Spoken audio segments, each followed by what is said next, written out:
Good morning friends. GST platform के YouTube channel में आप सभी का स्वागत है। जी हाँ फ्रेंड्स, जीएसटीआर 3B और जीएसटी एनुअल रिटर्न के अंदर जो क्रेडिट नोट का रिवर्सल है उसको लेकर के काफ़ी ज़्यादा कंफ्यूजन जो है वो लोगों में आ रही है कि किस तरीके से जीएसटीआर 3B में क्रेडिट नोट का रिवर्सल दिखाया जाए। जुड़े रहिएगा इस वीडियो के एंड तक ताकि आपको भी पूरी बात अच्छे से समझ में आ सके कि ये जो क्रेडिट नोट का रिवर्सल है ये एक्चुअली कैसे दिखाना चाहिए और जीएसटी एनुअल रिटर्न के अंदर इसका ट्रीटमेंट किस तरीके से किया जाना चाहिए ताकि आने वाले समय में जब आपको नोटिस आए तो आप उसका प्रॉपर रिप्लाई दे सके। यहाँ पर आप देख पा रहे हैं जो हमारा जीएसटीआर 3B है इसके अंदर जो कॉलम है एलिजिबल आईटीसी का यानी कि कॉलम नंबर 4, इसमें आईटीसी रिवर्सल के लिए बात करी जाती है टेबल नंबर 4 कैपिटल बी के। यहाँ पर बताया गया है आईटीसी रिवर्स्ड और इस आईटीसी रिवर्स्ड में दो ऑप्शन आपको दिया जाता है 4B1 एंड 4B2। अगर आप 4B1 का हेडिंग पढ़ेंगे तो यहां बताया गया है कि ये रिवर्सल होना है as per rule 38, rule 42, rule 43 and section 17 sub section 5 का वो आईटीसी जो इनएलिजिबल था लेकिन ऑल अदर आईटीसी में इंक्लूडेड है, तो उसे आप यहां रिवर्स करेंगे। तो सिंपल सा चीज ये है कि 4B1 में तो क्रेडिट नोट का रिवर्सल आएगा नहीं। अब रह जाता है टेबल नंबर 4B2। क्या ये अदर वाले सेक्शन में क्रेडिट नोट का रिवर्सल डाल सकते हैं या नहीं डाल सकते? तो एक बार टेबल 4B2 के लिए जो हेडिंग दिया गया है उसका एक्सप्लेनेशन क्या है।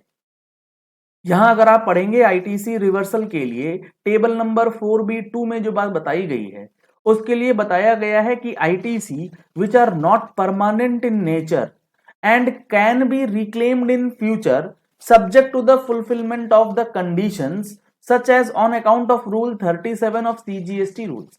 मतलब 4B2 में आपको वो क्रेडिट का रिवर्सल डालना है जो कि परमानेंट इन नेचर नहीं है और आप उसे टेम्पररी रिवर्स कर रहे हैं लेकिन बाद में उसे आप रिक्लेम कर सकते हैं। तो ऐसा कौन सा क्रेडिट है? जैसे रूल 37 की बात यहां करी गई, अगर 180 दिन के बाद आप पेमेंट कर रहे हैं तो आप उसको रिक्लेम करने के लिए एलिजिबल हो जाते हैं। तो वो जब आपका क्रेडिट रिवर्सल होता है तो आप 4B2 में डाल सकते हैं। जब आप रिक्लेम करेंगे तो अकॉर्डिंगली आपको टेबल 4D1 में भी वो फिगर इंक्लूड करना होगा। आगे इसमें लिखा गया है section 16(2)(b and section 16(2)(c of the CGST act shall be reported here, यानी कि 180 डेज वाला जो रिवर्सल वाला कॉन्सेप्ट है उसके लिए ये कॉलम है। सच आईटीसी में be reclaimed in table 4A5 on fulfilment of necessary conditions.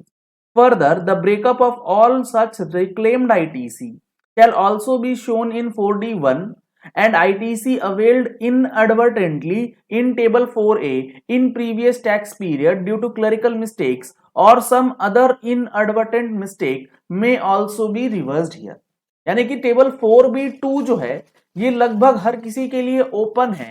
अगर आप किसी और कारण से आईटीसी का रिवर्सल करते हैं कोई और गलती की वजह से तो वो 4B2 में जा सकता है या फिर आपको रिक्लेम करना है तो वो भी आप डाल सकते हैं इस 4B2 के अंदर। लेकिन क्रेडिट नोट के लिए इस 4B2 का इस्तेमाल कर सकते हैं या नहीं ये बात आपको समझ में आएगी जो हमारा जीएसटीआर 2B है उसके एक्सप्लेनेशन को पढ़ के। जब हम लोग जीएसटीआर 2B का डेटा ओपन करेंगे तो जीएसटीआर 2B में ये बताया गया है कि क्रेडिट नोट का जो रिवर्सल है वो जीएसटीआर 3B के टेबल नंबर 4B2 में डालना है या नहीं। यहां अगर आप देखेंगे तो क्रेडिट नोट के लिए बताया गया है इफ दिस इज पॉजिटिव, यानी कि क्रेडिट नोट वाला कॉलम अगर पॉजिटिव है credit shall be reversed mandatory है under table 4B2 of 3B। If this is negative then credit may be reclaimed subject to the reversal of the same on an earlier instance। यानी कि अगर आपका ये credit note वाला section positive है तो आपको 4B2 में ही रिवर्स करना है। अगर ये नेगेटिव है तो आप उसे रिक्लेम भी कर सकते हैं लेकिन कंडीशन ये है कि आपने पहले सेम इंस्टेंसेस पे रिवर्सल जो है वो किया हो। तो कहने का मतलब है कि जीएसटीआर 3B के अंदर अगर आपका क्रेडिट नोट का रिवर्सल है तो आप 4B2 में दिखाएंगे as per GSTR 3B instructions जो पोर्टल पे दिया गया है। लेकिन यहां पर सबसे बड़ी प्रॉब्लम क्या आती है, और इस प्रॉब्लम को लेकर के एनुअल रिटर्न में भी काफी ज्यादा कंफ्यूजन है। अगर आपको भी जीएसटी एनुअल रिटर्न भरने में प्रॉब्लम आती है तो आप हमारा जीएसटी एनुअल रिटर्न का सेशन ले सकते हैं जो हमारे मोबाइल एप्लीकेशन पे अवेलेबल करवा दिया गया है। मोबाइल एप्लीकेशन से उस पर्टिकुलर सेशन को लेने के लिए लिंक आपको वीडियो के डिस्क्रिप्शन बॉक्स में दिया गया है। आप उस लिंक पे क्लिक कर सकते हैं या फिर दिए गए नंबर्स पे कॉल करके व्हाट्सएप करके आप उसकी डिटेल्स ले सकते हैं। और मैगजीन के अंदर भी हम लोगों ने एफएक्यूज डाला है एनुअल रिटर्न से रिलेटेड। अगर आप लोगों ने अभी तक मैगजीन का सब्सक्रिप्शन नहीं लिया है तो आप मैगजीन सब्सक्रिप्शन के लिए भी सेम नंबर पे कॉल करके व्हाट्सएप करके डिटेल्स ले सकते हैं। अब अगर हम बात करते हैं कि एनुअल रिटर्न के अंदर 4B2 में 3B के अंदर रिवर्स किया गया क्रेडिट दिखाएं तो दिखाएं कैसे। तो यहां पर एनुअल रिटर्न के लिए जब आप चेक करेंगे तो एनुअल रिटर्न में आपका जो सबसे बड़ा इशू बन के आ रहा है वो आ रहा है टेबल 6 और टेबल 7। क्योंकि जो हमारा टेबल नंबर 6 है वो बात करता है ग्रॉस आईटीसी की। यहां पर ग्रॉस आईटीसी आता है एक्सक्लूडिंग रिवर्सल, और टेबल 7 में आता है रिवर्सल जो टेबल 4B1 या फिर 4B2 में दिखाया गया है। अगर आप 4B2 में लेस करके दिखा रहे हैं अलग से तो वो आप टेबल 7 में दिखाएंगे।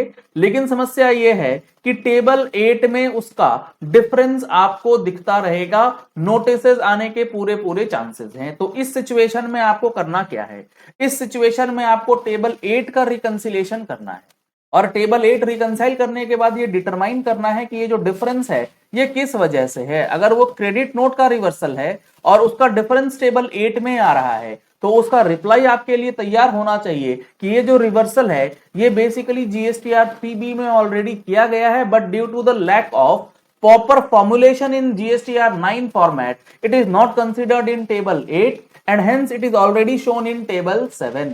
तो ये रिकंसिलेशन करने के लिए आपके पास एक सटीक टूल होना चाहिए जो कि आप ले सकते हैं और टैली के अंदर ऑटो रिकंसिलेशन कर सकते हैं 8A के लिए। इन सारी चीजों को रिकंसाइल करने के लिए एक वेबिनार, फ्री वेबिनार ऑर्गेनाइज किया गया है कमिंग संडे को। आप उस वेबिनार को ज्वाइन कर सकते हैं और टैली के अंदर किस तरीके से जीएसटीआर 9 का रिकंसिलिएशन जो है अलग अलग एस्पेक्ट को लेके आप करेंगे वो आपको बहुत अच्छे से समझ में आएगा। और उस टूल को यूज करके बड़ी इजीली आप अपना एचएसएन समरी, अपना आप table 8A reconciliation, 2A 2B reconciliation जो है वो सारी चीजें कंप्लीट कर पाएंगे।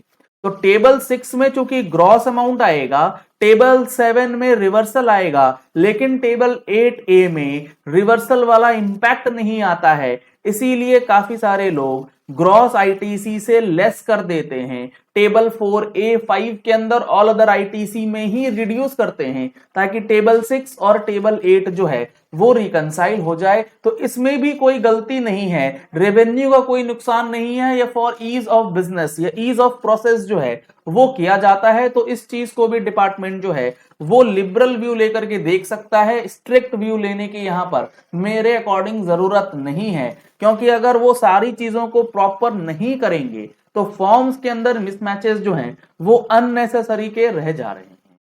तो 3B के अंदर आईटीसी का क्रेडिट नोट का रिवर्सल जो है वो आप ऑल अदर आईटीसी में करते हैं तो आपको बहुत स्ट्रॉन्ग पॉइंट्स लगाने होंगे, और अदर रिवर्सल्स में करते हैं तो आपको जीएसटीआर 9 के नोटिस का रिप्लाई जो है वो तैयार रखना है। तो हर तरीके से आपको अपना वर्किंग्स और अपनी कैलकुलेशंस जो हैं वो रेडी करके रखनी ही होंगी। चलिए इस वीडियो को यही एंड करते हैं। आशा करते हैं आपको ये पॉइंट क्लियर हो गया होगा कि 3B के अंदर जो आईटीसी रिवर्सल है वो किस तरीके से दिखाया जाए और उसका इंपैक्ट एनुअल रिटर्न में किस तरीके से दे। अगर आपने हमारे चैनल पे फर्स्ट टाइम ट्यून इन किया है तो चैनल को सब्सक्राइब करने के लिए नीचे दिया गया रेड कलर का सब्सक्राइब बटन प्रेस कर लीजिए। साथ में जो बेल आइकन है उसे प्रेस कर लीजिएगा ताकि वीडियोस की नोटिफिकेशंस आप तक रेगुलरली पहुंचती रहें। Thank you and have a nice day.